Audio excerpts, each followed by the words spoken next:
Fala aí, galera. Professor de Salpeira aí na área para mais uma correção de um simulado da banca FGV. Hoje ainda falando um pouquinho de interpretação, né, parte 2 da interpretação. Nós faremos muitas correções aí de questões dentro dessa perspectiva de análise de texto, de compreensão textual, interpretação textual, porque é um tópico que a FGV ela vem cobrando muito aí nas provas, tá? Então vamos dar continuidade aí para a questão um de interpretação. Bom, assinale a opção que apresenta a frase em que a curiosidade é vista como ponto de partida do conhecimento, tá? É muito importante que o candidato ele tenha em mente que esses comandos que a banca dá, algumas palavras-chave são importantíssimas para a gente poder analisar e ver o que realmente a banca tá querendo pedir. Quando ela pede, né, uma análise sobre a palavra curiosidade, e ela quer que a curiosidade seja vista como ponto de partida do conhecimento, ou seja, a curiosidade é aquele elemento que dá início ao processo de conhecimento. Então você vê aí que você tem palavras-chave que vão te direcionar para poder marcar aí a assertiva correta, tá? Então, quando ela fala que a curiosidade é vista como ponto de partida do conhecimento, eu já quero que você entenda o seguinte: quando a gente tem a expressão ponto de partida, se você observar, aqui ela já está trabalhando um conceito que é a conotação. Ou seja, o que que é o sentido conotativo, né, das palavras? É o sentido que é figurado, né? Então, por exemplo, quando você fala que a economia de um país foi o ponto de partida para o fracasso, né, das eleições de um candidato X, isso aí eu tenho uma conotação, eu tenho um sentido figurado. O que que é o ponto de partida? É aquilo que origina, é aquilo que dá início a alguma coisa, tá bom? Então vamos lá. Lendo aqui as assertivas, a gente tem assim, letra A. Nem todo, nem todo cientista é curioso, né? A gente aqui não tem nenhuma acepção dizendo a respeito, né, da curiosidade como ponto de partida. Já que ele fala que nem todo cientista é curioso, ele está negando aqui que, para alguns cientistas, a curiosidade seja um ponto de partida, né? Então, ele só está fazendo uma negativa aqui, dizendo o seguinte, né, que nem todo cientista ele é curioso, então isso não é uma informação que é genérica, ok? Letra B, não há cura para a curiosidade, né? Aqui ele fala que a curiosidade é um elemento incurável. Então ele não trabalha a curiosidade, né, como um ponto de partida para o conhecimento. Ele trabalha a curiosidade como algo crônico, né? Ou seja, aquilo que não há cura, né, é algo que é crônico.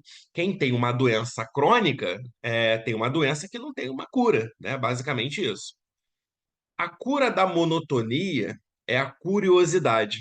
Aqui ele está trabalhando a curiosidade, mas não como ponto de partida para o conhecimento, mas sim para um remédio para a monotonia, né? Ou seja, aquilo que está muito parado, muito chato, né?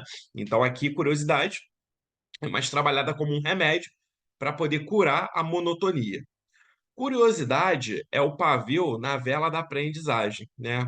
Aqui na letra D, quando ela fala que curiosidade é um pavio, se você observar a palavra pavio, ela é uma palavra muito comprometida com o início de algo, né? O pavio, ele é sempre o início de uma combustão, de uma ignição. A noção de pavio de bomba mesmo, né? Então a gente acende a bomba lá, uma dinamite ou algo do tipo, no pavio, o pavio vai queimando, é o ponto de início, né? Então vê aí, olha a conotação, olha o sentido figurado, né? É o início de uma combustão, é o início de uma queima para poder dar explosão. Então, quando ele fala que a curiosidade é o pavio, significa que a curiosidade ela é um ponto de partida, ela é o início. No quê? Na vela da aprendizagem, né? Ou seja, aprendizagem é um conceito, ó, que está ligado ao quê? A conhecimento, né? Totalmente ligado a conhecimento. Então, quando ele fala que aqui a curiosidade é o pavio, é ela que dá início ao quê? Ao conhecimento. beleza? Então, gabarito aqui, letra D de dado, né? Letra E. A curiosidade vencerá o medo mais do que a bravura, né? Aqui está comparando a curiosidade combatendo o medo. E ela combate o medo mais do que a bravura. Aqui eu não tenho a curiosidade como ponto de partida para o conhecimento. Aqui eu tenho uma comparação entre curiosidade e bravura, né? E a curiosidade, nessa acepção aí, ela é superior à bravura na, no vencimento do medo, ok? Então, gabarito aí, a gente tem letra D, ok? Vamos para a próxima questão número 2. Então, questão número 2 diz o seguinte: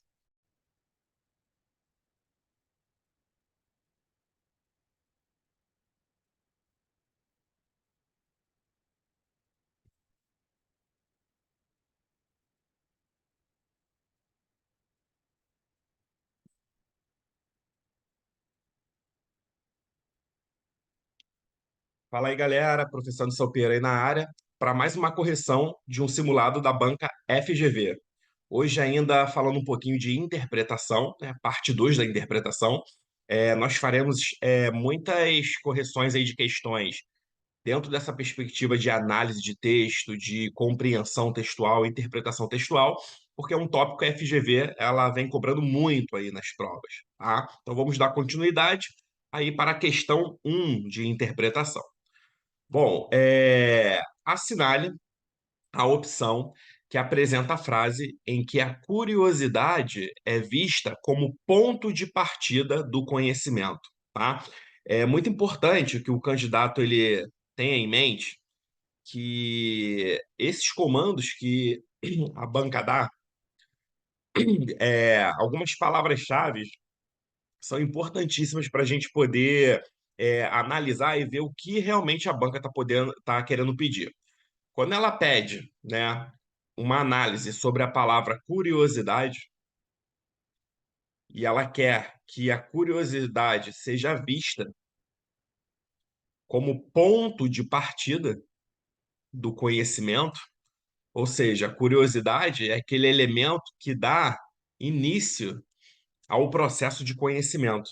Então você vê aí que você tem palavras-chave que vão te direcionar para poder marcar aí a assertiva correta, tá?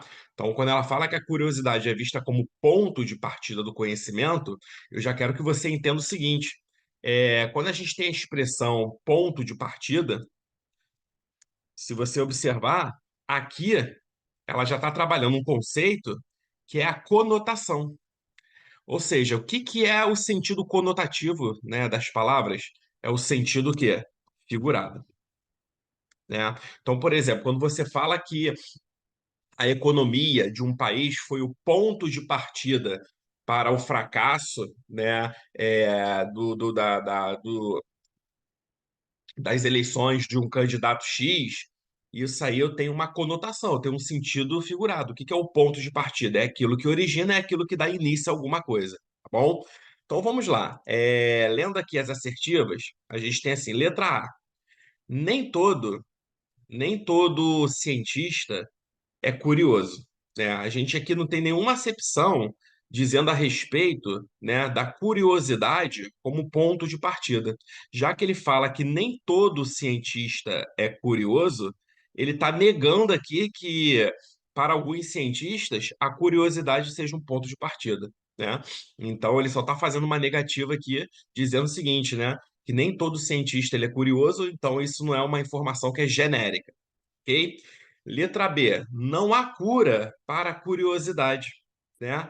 Aqui ele fala que a curiosidade é um elemento incurável. Então ele não trabalha a curiosidade, né, como um ponto de partida para o conhecimento. Ele trabalha a curiosidade como algo crônico, né? Ou seja, aquilo que não há cura, né, é algo que é crônico. Quem tem uma doença crônica, tem uma doença que não tem uma cura, né? Basicamente isso. A cura da monotonia é a curiosidade. Aqui ele está trabalhando a curiosidade, mas não como ponto de partida para o conhecimento, mas sim para um remédio para a monotonia, né? Ou seja, aquilo que está muito parado, muito chato, né?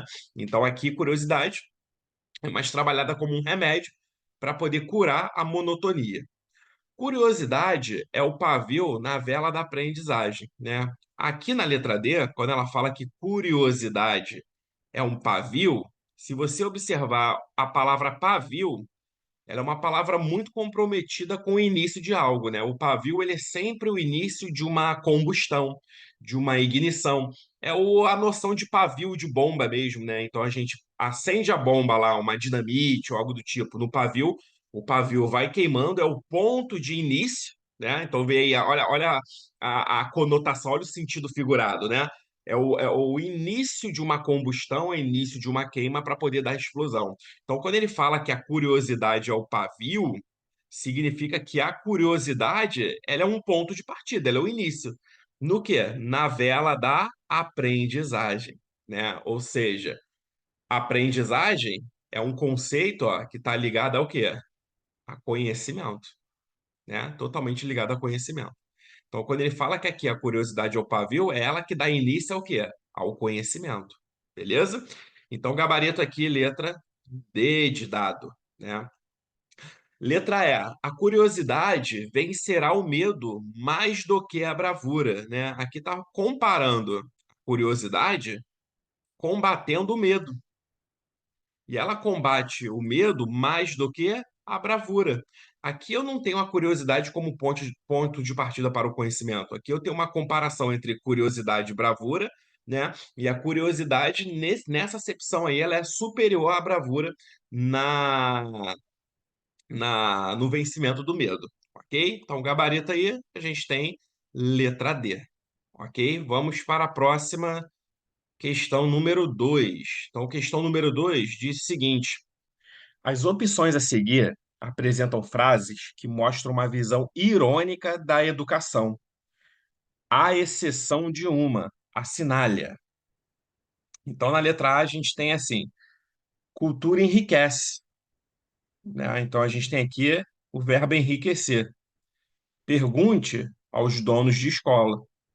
E os donos de escola são aqueles que mais enriquecem aí com a cultura, com a educação, né? Com as suas mensalidades altas, principalmente aí no setor privado.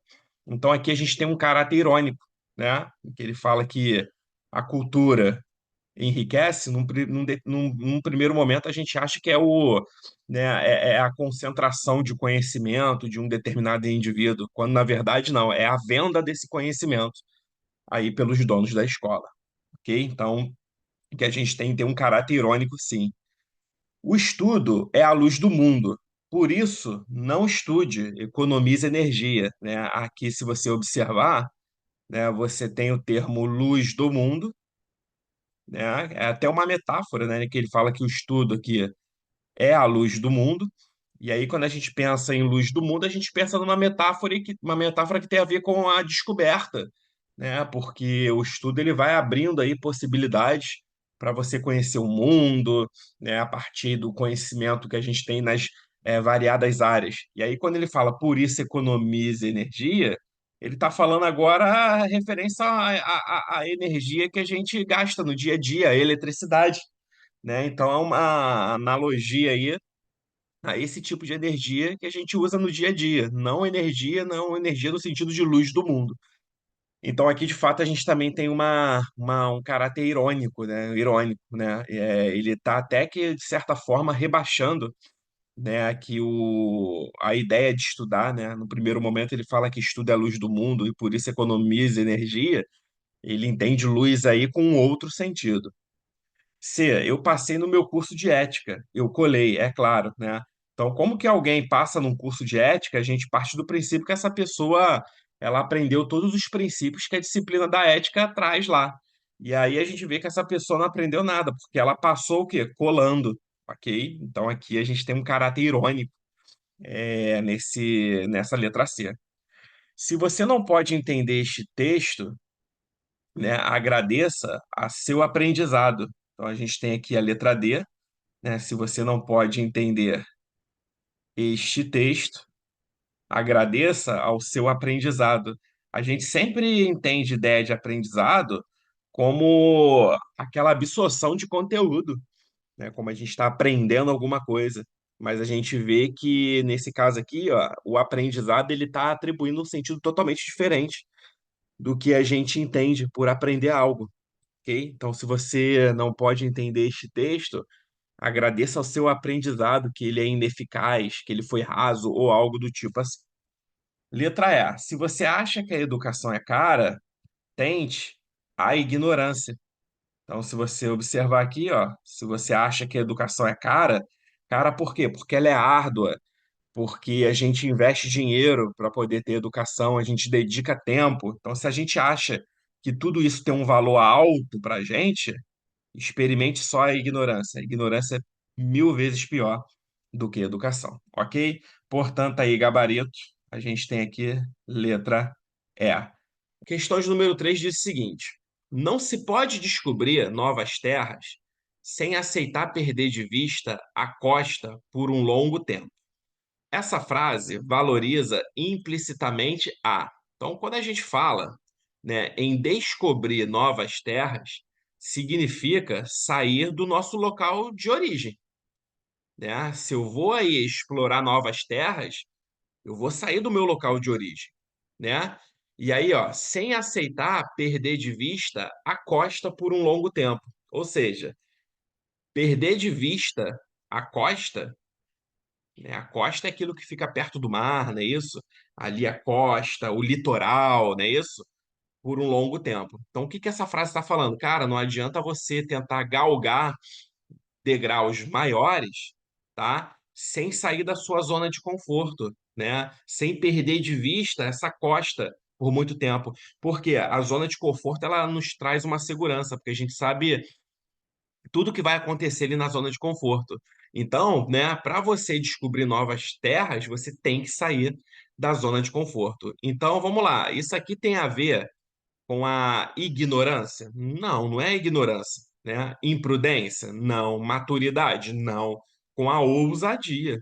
Eu preciso ter ousadia para poder sair da minha zona de conforto, para poder galgar aí, né, terras novas, né, lugares melhores. Então, portanto, o gabarito aqui, letra D de dado, ok? Então, vamos para a questão número 4. Questão de número 4 diz o seguinte: veja essa frase humorística de Milor Fernandes. Tantos anos o país se descuidou do meio ambiente, que agora, se quiser salvar alguma coisa, vai ter que tratar do ambiente inteiro, beleza? O humor dessa frase provém, letra A, da crítica às autoridades que não protegem o meio ambiente, né? Preste atenção que aqui há uma crítica, tá? Há uma crítica. Óbvio, né, que é uma crítica às autoridades. Mas se você observar, o texto ele não quer isso. O texto ele fala o seguinte, ó, o humor da frase, né? O humor da frase provém de onde? Então, de onde vem o humor da frase? Então, nessa frase aí ela tem uma característica humorística. E aí vamos pensar o humor. O humor não é só aquilo que provoca graça, que provoca o riso. O humor ele tem um compromisso muito grande com fazer afirmações do contrário daquilo que eu penso, de quebrar uma expectativa, de trabalhar um jogo de palavras, né? Então, o humor ele tem um compromisso com isso, né? Não necessariamente ele vai ter graça, tá bom? Então, o humor dessa tirinha aqui, dessa tirinha desse texto, ele vem de uma crítica das autoridades? Não. Do desprezo de todos em relação ao meio ambiente? Não. Da ironia da frase, se quiser salvar alguma coisa? Também não. Do emprego inadequado do verbo tratar, né? Deixa eu ver aqui, vai ter que tratar, né, do ambiente inteiro? Não, aqui a gente nem tem, né, é, um emprego assim tão inadequado. E da oposição, né, independente da, desculpa, inesperada da palavra meio? Sim, né, porque aqui eu tenho uma brincadeira, ó, um jogo de palavras, ó. O meio ambiente significa o quê? O que que significa meio ambiente? O meio ambiente é o nosso ecossistema, é a nossa natureza, vamos dizer assim, né? Natureza, é o nosso ecossistema, né? Isso é um conceito que a gente vê lá na biologia. tá? Então, quando eu falo meio ambiente, faz referência à nossa natureza inteira, o nosso ecossistema inteiro. Mas a palavra meio também no português, né? Ela significa metade. Então ele fez uma brincadeira, ó, não podemos cuidar do meio ambiente. É como se fosse, ó, metade de um ambiente, né? Mas sim, ó, do ambiente inteiro, né? Ou seja, fez uma brincadeira com o jogo de palavras aí, meio ambiente, que significa natureza, ecossistema, mas como se fosse a metade de um ambiente. Mas sim, devemos cuidar do ambiente inteiro. Gabarito letra E, nossa resposta. Ok? Próxima, próxima questão, né? Questão de número 5. Então vamos lá. O célebre ministro inglês Winston Churchill disse: gatos nos olham com superioridade. Cachorro nos olham com docilidade. Só os porcos nos olham como iguais, né? Então essa frase aí, né?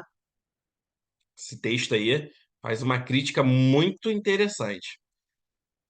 Os gatos, de fato, eles nos olham com superioridade. Isso é fato, né? Cachorro é mais amigo do homem, né? Segundo a sabedoria popular. Então eles nos olham com docilidade. Então totalmente diferente do gato, beleza? E os porcos nos olham como iguais. Beleza? E aí a gente vai fazer uma analogia aqui. O gato é aquele animal doméstico, né, que ele é conhecido por ser muito independente, né, por ter essa soberba, ou, né, superioridade. Os cachorros também são animais domésticos, que têm uma docilidade, conhecido como amigo dos homens, né? E os porcos, não. Os porcos são aqueles animais que vivem na lama, comendo lavagem. É aquele tipo de animal que, se você deixar limpinho e soltar, ele vai voltar para a lama, né? Então, se a gente fizer uma analogia entre esses três animais aqui, né? O porco é como se fosse inferior tanto ao cachorro quanto ao gato. Então, quando a gente fala, né, que os porcos nos olham como iguais, significa que nos olham como se fosse porcos também, né? Como se fosse porcos. Então, é um valor desprezível, um valor depreciativo, um valor pejorativo, tem um valor negativo aí, né? Então, quando eu falo que na letra A, o olhar dos porcos mostra o ser humano como desprezível, de cara aqui, né? Eu marco letra A, porque na sabedoria popular, né? Quando a palavra porco é atribuída aí para pessoas, ela sempre vai ter um valor depreciativo. Fala, caraca, aquele cara é muito porco, ele é nojento, não toma banho, não se limpa. Aí fala, pô, aquela menina tá uma porca. Se ela tá uma porca, ela pode ser que ela esteja muito gorda, muito obesa. É sempre querendo depreciar aí o ser humano, né? Então, gabarito, letra A. Vamos eliminar as outras aqui rapidinho. Os olhares dos gatos e dos cães se assemelham? Não, né? Gato olha com superioridade, cão com docilidade. Os gatos se sentem superiores aos cães? Não, os gatos se sentem superiores aos seres humanos, segundo o texto, e não aos cachorros, né? Os cães se mostram superiores aos homens? Não, quando eu olho uma pessoa com docilidade, né? Isso aqui não é ideia de superioridade, é uma ideia de afeto. É diferente. Os porcos se sentem inferiores a cães e gatos? Aqui não diz, né? Aqui não diz se os porcos se sentem, né? Aqui no texto diz que eles olham os seres humanos como iguais. Então ele vê o ser humano com um olhar de desprezo, ok? Mas no texto não diz, né? Então, gabarito, letra A, ok? Vamos lá para a próxima questãozinha, questão de número 6.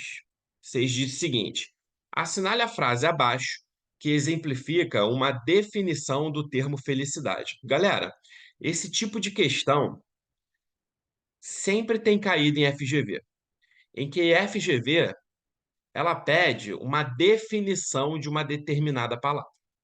E aí pensa o seguinte: quando a gente pedir, né, simplesmente uma definição, né, a gente precisa entender o seguinte: toda definição, ela existe para quê? Para poder explicar, né? Uma definição é explicar, é conceitual, alguma coisa. Para quando uma determinada pessoa, né, olhar um vocábulo e não souber o significado, ela vai lá na definição. Então, toda definição, ela precisa ser clara e objetiva. Então, se eu preciso lá definir alguma palavra, né, toda definição de uma palavra, ela precisa ser o quê? Clara. Ela precisa ser objetiva. Já parte por aí. É só você pegar um dicionário. No dicionário a gente não tem a definição de palavras, e no dicionário a definição tem que vir o quê? A definição tem que vir clara, a definição ela tem que vir objetiva, então ela não pode ter nenhum recurso, por exemplo, metafórico, né? Se eu falo assim, por exemplo, qual é a definição de conhecimento, né? Conhecimento é a busca da luz para que possamos clarear as nossas reflexões. É isso, né? Isso é até uma definição, mas não é a definição clara, objetiva, é uma definição metafórica. Agora, se eu falo, né, que conhecimento é o conjunto de saberes que um ser humano tem sobre uma determinada área, aí eu já tenho uma definição mais clara e objetiva, tá bom? Então, quando a gente lê letra A, ele fala que felicidade é um agora, né? Já para por aí, porque ele está atribuindo, né, a felicidade a um valor de tempo, né? A um valor de tempo, sem nenhuma pressa. Ó, ainda é possível, um agora sem nenhuma pressa. Ainda tem uma ideia aqui de oposição, agora, né? Pressa, sem nenhuma pressa. Então, isso aqui é um valor muito conotativo, muito figurado. Felicidade é um modo de viajar. Ó, tá atribuindo felicidade, ó, a outra coisa, ó, a um modo de viajar. Então aqui eu tenho, na verdade, um sentido conotativo, ó. E é um viajar, não um destino, né? Todo mundo que viaja quer um destino, né? Felicidade é o quê? Aqui ela tá falando que felicidade é um fluxo de caixa positivo, né? Isso aqui é uma metáfora, né? Isso aqui é uma metáfora. Felicidade é um fluxo de caixa positivo porque é um emaranhado de, né, de coisas boas que a gente tem aí. Então isso aqui é sentido metafórico, né? Não pode ser considerado uma definição de felicidade clara e objetiva. Felicidade, ó, é como uma flor. Ó, isso aqui agora é uma comparação, uma figura de linguagem, né? Uma comparação. Vê que aqui tem um conectivo coma, estabelecendo comparação, que não se deve colher. Então, tudo aqui da letra A, B, C, D e E é sentido conotativo. Agora, felicidade é qualidade de quem é feliz, beleza? Então, quando eu tenho felicidade, né? Significa que eu estou o quê? Feliz. Então, vê que eu tenho aqui uma definição clara e objetiva a respeito da felicidade. Ou seja, não tenho nenhuma palavra aqui com sentido figurado, né? Portanto, gabarito, letra E. Ok? Então, vamos lá para a questão de número 7. Questão de número 7 diz o seguinte: vamos lá. 7. Assinale a frase que está integralmente expressa com palavras no sentido lógico. Então anota aí. Primeira coisa, integralmente. Integralmente é a mesma coisa que totalmente. Beleza? Palavras em sentido lógico, a banca já até te deu aqui a definição, é o não figurado. Beleza? Então vamos lá. Quando eu falo que na letra A, em mar calmo, todo homem é bom piloto, a palavra mar calmo aqui, a expressão mar calmo, não necessariamente ela quer dizer o mar que a gente conhece, tá? Ela quer dizer situação adversa, né? Desculpa, situação tranquila e não, né, em oposição à situação adversa. Então, por exemplo, quando eu estou numa situação adversa, nem todo homem é bom piloto. Mas quando eu estou numa situação em que o contexto me favoreça, né? Todo homem ele é um bom timoneiro, ele é um bom piloto, porque a situação favorece a ele, né? Vamos fazer uma analogia aqui, né? Se a gente tem uma briga, né? E eu sou agredido por quatro pessoas, quatro contra um. O mar para mim não está calmo. Então, obviamente, eu vou apanhar, porque eu estou em desvantagem, tá? Então, eu não sou um bom piloto. Agora, se eu tô com cinco pessoas, né, brigando com uma, o mar para mim está calmo. Logo, Eu sou o quê? Um bom piloto, porque eu não estou numa situação adversa, tá? Então, aqui na letra A, não fala exclusivamente em mar, né? Fala em situações gerais da vida. Então, a gente tem aqui um sentido conotativo, ok? Letra B. Hoje não existe mais malandros, somente bandidos, né? Então, olha só, não existe pessoas malandras. O cara que acha que é malandro, na verdade, ele é o quê? Ele é um bandido, é um marginal. Então, a gente tem aqui, na verdade, uma frase que mostra integralmente um sentido lógico, que é o sentido quê? Não figurado. A gente não tem nenhuma palavra que tenha sentido conotativo. Quando ele fala malandro, é aquele cara que acha que pode ludibriar as pessoas, enganar as pessoas, mas na verdade esse cara não é um malandro, ele é um bandido, né? Então a gente tem aqui gabarito letra B. Letra C, escritores são aqueles cujas almas falam na biblioteca. Galera, tem como uma alma falar numa biblioteca? Não, né? Só no sentido figurado. Taquígrafo é a pessoa que aposta na corrida com palavras, né? Caramba, como é que pode ser uma corrida com palavras? Só é possível no sentido conotativo, figurado. Diplomata é um indivíduo cuja cor preferida é o arco-íris, né? Então ele fala o seguinte, ó, cor preferida é o arco-íris. Ele quer dizer que a cor preferida de um diplomata aqui é a diversidade, é aquilo que é diferente. E aí ele utiliza o arco-íris como uma espécie de símbolo, né, para essa diversidade, ok? Então gabarito letra B de bola. Vamos para a questão 8. Questão 8 do nosso simulado. Questão 8. O crescimento de qualquer de nossas posses forma parte das ideias positivas. Hão de crescer crianças, os músculos, os seios, nossos negócios e, obviamente, também economia. Nesse segmento do texto, o segundo período tem a função de. Então vamos lá entender, né? O segundo período do texto, ele começa aqui, beleza? Ele vai começar aqui e vai terminar aqui. Só um adendo. Todo período ele começa com letra maiúscula e ele termina com ponto final, ponto de interrogação ou ponto de exclamação, né? Então todo período começa com letra maiúscula e termina com ponto final, ponto de exclamação e interrogação. Então esse período aqui começou com letra maiúscula, ó, do o crescimento e terminou em positiva. Então esse aqui é o primeiro período. É o período de número 1.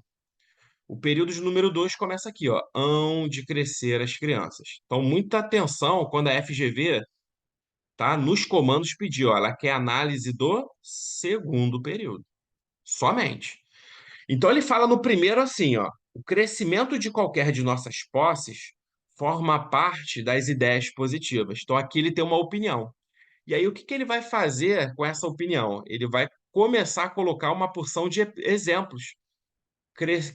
Hão de crescer crianças, os músculos, os seios, nossos negócios e, obviamente, também o quê? A economia. Então, ele trabalha aí por meio de quê? De uma exemplificação, né?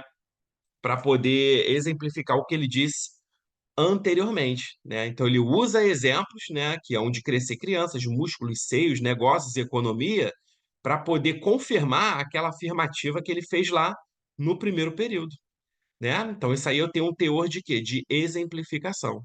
Então, reparar um erro anteriormente cometido, ele não repara nenhum erro.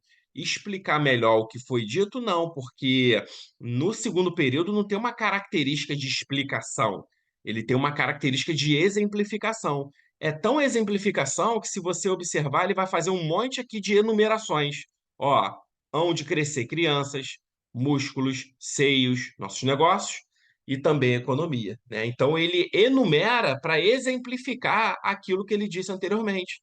Portanto, né, gabarito aqui só pode ser, né, com toda certeza, letra C, exemplificar, ok? Algo afirmado na frase precedente. Beleza?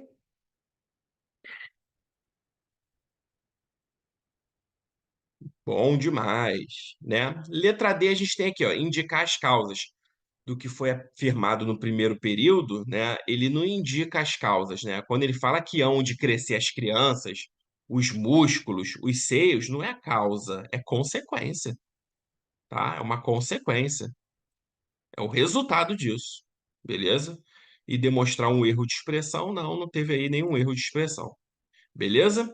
Então vamos aí para a nossa questão número 9, né? Número 9. Número 9 a gente tem um textinho aí um pouquinho maior, né? Mas bem tranquilo a gente poder trabalhar.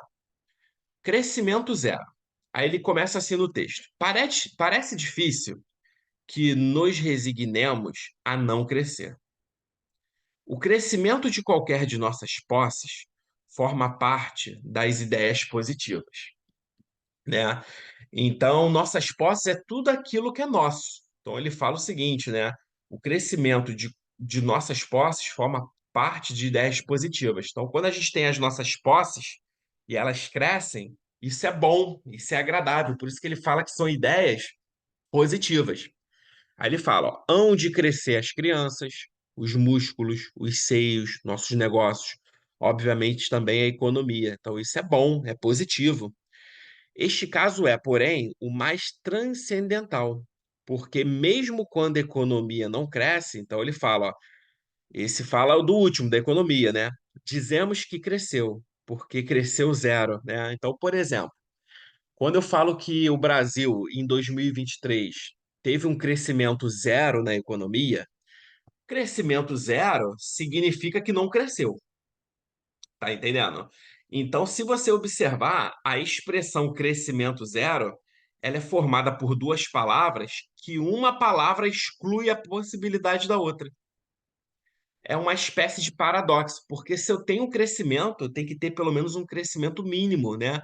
O zero ele está ali no neutro, o zero ele não é nem negativo e nem positivo. Então, falar em crescimento zero é muito estranho, né? É mais fácil falar em não crescimento. Então, ele faz uma brincadeira, ele faz uma crítica com essa expressão, porque o crescimento ele é uma expressão que aqui nesse contexto ele traz algo positivo, né? Uma ideia positiva. Só que o zero ele traz um teor negativo. E aí, quando a gente fala em crescimento zero, o que que essa expressão ela quer, na verdade? Ela quer atenuar, suavizar esse não crescimento. É muito mais suave eu falar assim, ó. O Brasil teve crescimento zero do que o Brasil não cresceu em 2023. É muito mais atenuante, né, suavizador eu falar assim, ó, fulano de tal se apropriou do dinheiro da vítima do que roubou. Tá entendendo? Então, essa expressão de crescimento zero, ela é uma expressão muito difundida na economia para poder atenuar algo que é desagradável. Então, quando ele fala que este caso, porém, é o mais transcendental, porque mesmo quando a economia não cresce, dizemos que cresceu, porque cresceu zero. Aí ele continua: o eufemismo que está presente em crescimento zero conseguiu unir um conceito positivo, que é crescimento, com outro negativo, não crescimento, para neutralizar o efeito deste. E além disso, se apela a um número que não é exatamente negativo, né? O zero. Então você neutraliza essa ideia aí que a gente tem desagradável. Os economistas e os políticos empregam muito bem esses vocábulos para contentar-nos, né? Ou seja, é, se o Brasil não cresceu em 2023, o povo fica indignado. Se o Brasil teve crescimento zero, né, o Brasil ele não fica tão indignado assim, porque o crescimento zero ele carrega essa palavra positiva. Então, no nosso subconsciente, às vezes dá a entender que cresceu pelo menos alguma coisa, né? Mesmo quando a economia decresce, porque então não falam de crescimento negativo, né? Vejamos o lado bom da coisa, porque devemos agradecer o fato de que as pessoas das ciências tenham sabido escolher muito bem as palavras, ainda que seja para escolher os números, né? Muito engraçado, né? Os economistas, eles sabem escolher bem as palavras, né? Porque eles sabem escolher bem os números. Então, eles usam as palavras para poder trazer informações numéricas negativas, né? Se utiliza aí da língua. Então vamos lá. O texto desta prova tem a finalidade de, letra A, criticar o emprego de uma expressão, mas é óbvio que ele quer criticar o emprego de uma expressão, porque é uma expressão que, na verdade, ludibria, né, as pessoas, traz um teor de enganamento para as pessoas, né? Porque quando eu falo em crescimento zero, ainda subentende um pouquinho de crescimento, né? Então ele está fazendo uma crítica. Defender mais clareza na comunicação. Não, na verdade, ele não fala que os economistas devem mudar a expressão, colocar uma expressão mais clara, né? Ele faz uma crítica. Então ele não está querendo defender mais clareza. Ele está criticando o uso da expressão, tá? Elogiar o bom emprego das palavras, né, para ele não é um bom emprego, porque se traz aí um sentido diferente, né, para poder enganar a população, então para ele não é um bom emprego. Mostrar má fé de políticos e cientistas, e aí não, né? Aí quando fala má fé, a gente não tem má fé, beleza? O que a gente tem aqui é um recurso discursivo para te causar a sensação, tá? Mas aí má fé é se eles trouxessem, na verdade, uma informação que não é verdadeira. Quando eu falo que o país não cresceu e o país teve crescimento zero, tá? Essas duas expressões elas querem dizer a mesma coisa. Elas são sinônimas. Só que o crescimento zero gera no interlocutor uma ideia mais suave. É só isso, entendeu? Má fé se eles trouxessem algum dado incorreto. Então não tem má fé aí, não. Explicar a origem da expressão, não. Em nenhum momento ele explica aqui a origem da expressão, de onde a expressão veio, como ela foi criada, por que foi criada. Então não tem aqui a explicação de origem, beleza? Então gabarito aí, alfa. 10. Ao invés de aguardar por investimentos governamentais que montem escolas próximas às suas casas, residentes do Jardim Tarso da Silveira, no subúrbio do Rio, resolveram criar eles mesmos uma escola para seus filhos. Infere-se desse segmento que, então, a galera lá dos residentes do Jardim Tarso da Silveira eles cansaram de esperar por investimentos governamentais, investimentos públicos, né?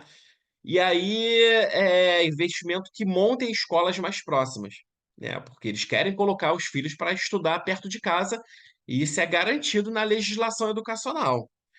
E aí a população se mobilizou e eles mesmos criaram uma escola ali perto de casa para os seus filhos, né? Então, infere-se desse segmento que, letra A, o dinheiro público tem investimentos com a finalidade, né, de criar aí privilégio para os mais pobres? Não, né? Não é privilégio para os mais pobres, porque senão o colégio ia ser construído. As escolas criadas pela população carente são melhores que as públicas? Não, é que em nenhum momento fala que é melhor. Eu posso falar que é mais próxima, né? Porque eles fizeram a escola perto de casa. Mas melhor não, né? A iniciativa privada não se interessa por investimentos na área da educação? Não, aqui no texto está falando em investimentos governamentais. Investimentos governamentais é investimento público, não tem nada a ver com a área privada. D. Os governos devem encarregar os próprios moradores da criação de escolas? Não, não é isso, né? O problema é que aquela determinada comunidade ali não tinha uma escola e aí cansou de esperar pela negligência pública. Então eles mesmos colocaram a mão na massa, tá? Até porque construir escola é papel do governo, não, né, dos moradores. Um ponto positivo das escolas públicas é que elas sejam construídas perto das residências dos moradores, sim, né? Isso é um ponto muito importante, é que essa escola pública ela seja construída perto da residência dos moradores. Então foi por isso que os moradores eles cansaram de esperar por investimentos do governo, porque seus filhos estavam estudando longe. E aí criaram, né, uma escola perto de casa. Então, isso aqui é um ponto positivo das escolas públicas. Toda escola pública tem que ser feita, né, perto da residência do aluno. Ok? Então, o gabarito aí, a gente tem letra E. Beleza? Então, a gente encerra aqui esse bloco de correção de questões, tá? E até o próximo vídeo com mais um tópico aí trabalhado em cima da FGV. Beleza? Um grande abraço e até a próxima.